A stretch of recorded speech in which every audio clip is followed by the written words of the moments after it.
Hey everybody, springtime. It's springtime here in the Greenlight world. Greenlight is the name of our house, if you don't know. Just going to do a garden tour. Don't know if anyone's watching, but I'm just going to kind of roll around the yard and do some, checking on some stuff. First of all, I just wanted to point out that these mild winters, man, these fuchsias, they are doing great. Just wanted to also teach you guys something real quick, which is, do you guys know what a node is? It's where the leaves come out of a leaf in a stem. So if you pinch above a node, two little new guys will sprout out right at the node. And this is a way to make your hanging baskets branch. And so here's a great example. See these two little guys right down here? Those will become new stems or new internodes. So if you come in and pinch, then we'll have, just a couple. So when you want to have a really nice big fuchsia basket, you should go and pinch a lot of them and do it on the rim of the hanging basket so that you get a really bushy plant. Here's King Cardoon. Look at him. You beautiful beast. I just love having like stumps, and there's some lupine and some hollyhock and some old lettuce that'll reseed itself, and got a salvia. Don't worry, I'm gonna talk a lot about salvia. And we got a little berry bush down in here. Did a lot of work on the raspberry patch today. Our son loves raspberries so much. Had to get in here and get rid of the horrible scourge that is the morning glory northwest binding wheat. Oh, it's the worst. Stuff is impossible to get rid of. Like, it grows everywhere. I mean, like, the worst part is that it grows underground, and then you try to pull it, and then it won't come out. And so you try, but then it climbs up everything. And I pulled weeds in here for like an hour today, and it's still here. Look at this little guy. They're the worst. Northwest bindweed. And this is why. You rip them out, but you leave the roots. And they are still just underneath the ground, and they climb up your stuff. The worst. Hi, Mom. Hi, Casey. Still cruising. Yeah, so we decided with the raspberries to just let them take off. And so then they were fighting with the onions and the leeks, and then we just, as we need these culinarily, we'll come in here and we'll rip these leeks out, and then the raspberries are kind of moving their way here. My hands are super dirty because I've been gardening all day. Yeah, bought some beautiful lettuce at the farmer's market today. Got some of that in this garden, and boy, can you beat an apple blossom? You can't. They're just beautiful dicot plant. Really increased our raspberry situation this year, but also I think this is the year that we're really just going to kill it on the strawberries. Our son loves raspberries and strawberries. And we have artichokes everywhere because we love them. Got hops starting to climb up. That's pretty cool.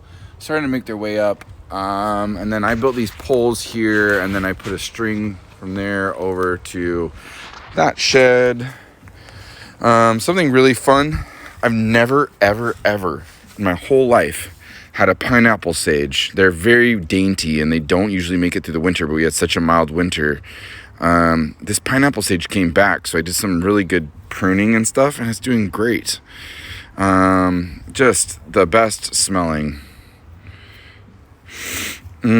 Super good. But yeah, we are starting to feel the benefits of the permaculture garden design where you just plant stuff everywhere and then you just kind of stop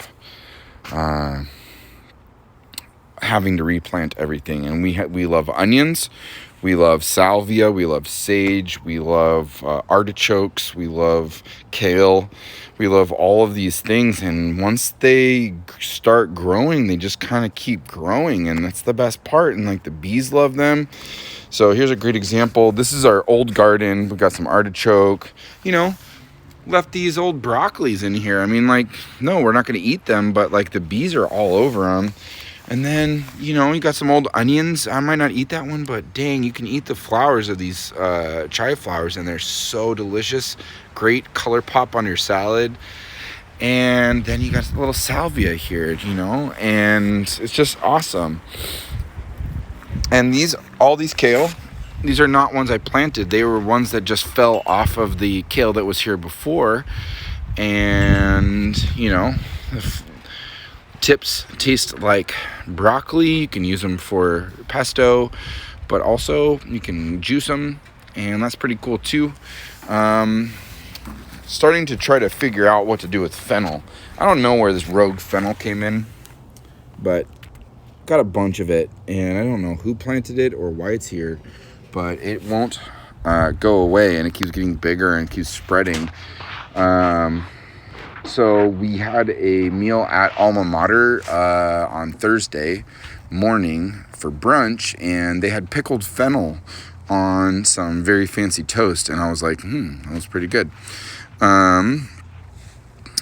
If you don't have a bay leaf plant, you should get one. They're super, super tough, and they keep growing. Our overwintered chard just kind of keeps finishing the year. It's almost done. We bought a bunch more. We have been working hard in the greenhouse this week. Obviously, lots of starts. Hey, here's a public service announcement. Don't start stuff in seed trays and then don't put a label in them. See, here's Katie's seed trays. See, this is what a smart person does. I started things and then I put a label on it, but this guy, dumb. I did not. I probably will know what they are eventually based on, like leaves and stuff. But we're just killing it. This is the most coolest thing, though. This is a carnivorous plant, a pitcher plant, and we have, like Venus flytraps. Look, there's actually a bug in there. That's so cool. And then look at these sundews. They have bugs all caught up in there. But this is the most amazing thing. What kind of an alien creature are you? That is so cool. It's just coming out of this pitcher plant, but look at this flower. Whoa, so bizarre. Also, if you know what donkey tails are, they're these succulents. They're obviously in the sedum sempervivum world. Never had one flower before. Super crazy. Oh, I just broke one off. Bloop. You will become a new plant. Also got a little cactus flowering here. Just, look at this weird flower. Have you ever seen something like that before?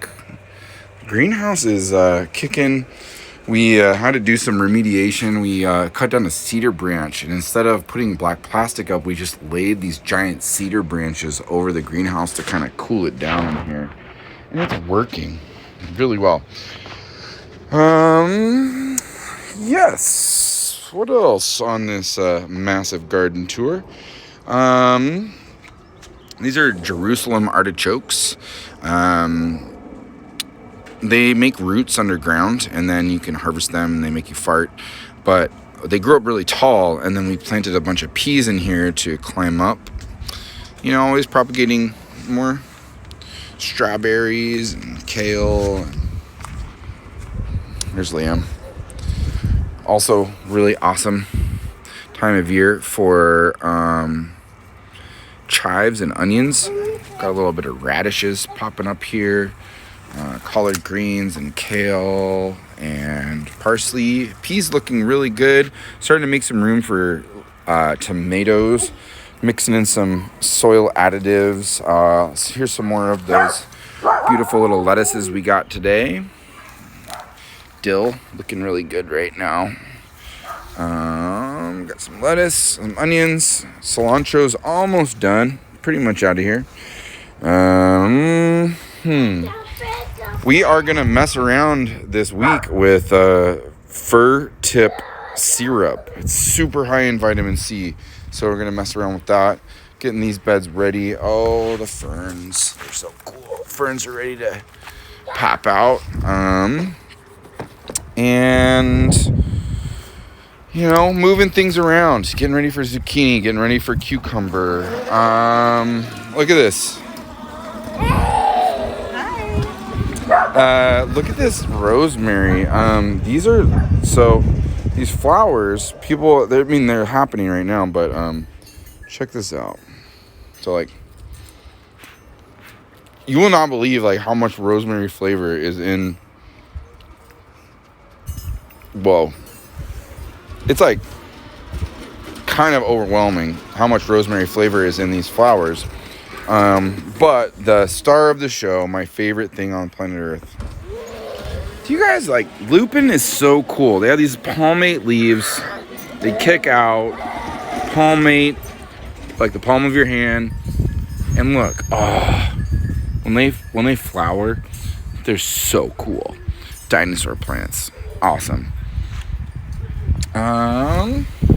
Hostas are definitely up. Everybody's got a hostas. Nice shade-loving plant. This one comedically lives on the sunniest part of the front yard. And, you know, I'm not going to go into it too deep. I talked about it last time I did a live video, but these dang aphids, man. I've been avoiding this yard task for so long. Not wanting to deal with this myrtle spurge. I just don't want to deal with it. And so I'm going to walk away. Katie made this really cool sedum and sempervivum succulent. You know, things are popping. Fancy leaf geranium flowers are popping out. Let's see. The elderberry flowers are finishing up, and now there's berries happening there. What else is going on in the yard today? We've got our little plant, you know, porch side plant sale. Let me get over this fence real quick. This is my pride and joy. I love this. I love this Parkway garden. There's just so much happening here. Iberis is flowering all over the Northwest right now. There's a yellow one. I'm on the hunt for them. Violas, pansies popping up. Look at this guy. This is funny. So this old crusty bird, this is a hollyhock that has been here that I planted here like years ago. And it like keeps coming back. You know, we'll let it be. Snapdragon's about to pop. Artichokes and kale flowers. Carnations. Hello. Carnations coming on the way. Strawberries on the way. Lilies on the way. And onions, you know, anything that you overwintered in onion right now is like gonna pop here pretty soon, and the bees just love them. Like they like are the star. As you can see, these snapdragons about to pop. If you're a rock wall person, there are really 3 things that you should focus on: Lithidora, blue, pink phlox, and iberis. And you plant them in the rock wall, and then they cascade over, and they just look like you just look amazing. Right now you can see, and then sedums, you know, sedums and sempervivum succulents. But the blue phlox is popping, the iberis is popping. There's a yellow version, and then I have a pink phlox right here, and they're not in a rock wall. But if you had a rock wall, you would plant them there, and then they would like come over the top, which is pretty sweet. Getting to the end of our garden tour. Ouch! Garden freak out. one thing that we do love is we love currants in this household. And in this household, we call them icky berries because they're kind of weird and tart and sour. And yeah, that is the pretty much the end of the garden tour. I don't know what else I have to share necessarily, but kind of everybody's playing double dutch right now with tomatoes and peppers and zucchini and cucumbers, because you could plant them and they might turn out fine. And you could plant them and they might not turn out fine at all. And they could get frost snapped or some sort of, problem. So, I want to encourage everybody who might watch this video to stagger. Put some things in early. Maybe you'll get lucky, like a scratch ticket. Put some things in when you think you should, and then put some things in when it's way later than you naturally ever would. And just, stagger them out.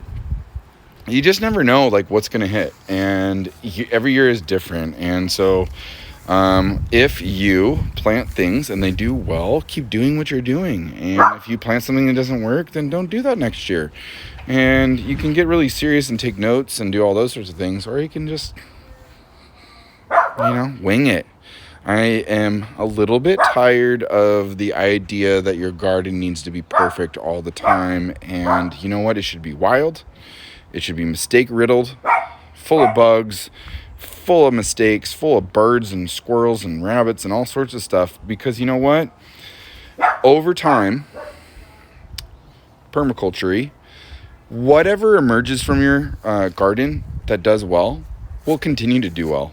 And it will charge. And you will be like, you know what? I never knew that I needed that much thing that I'm growing.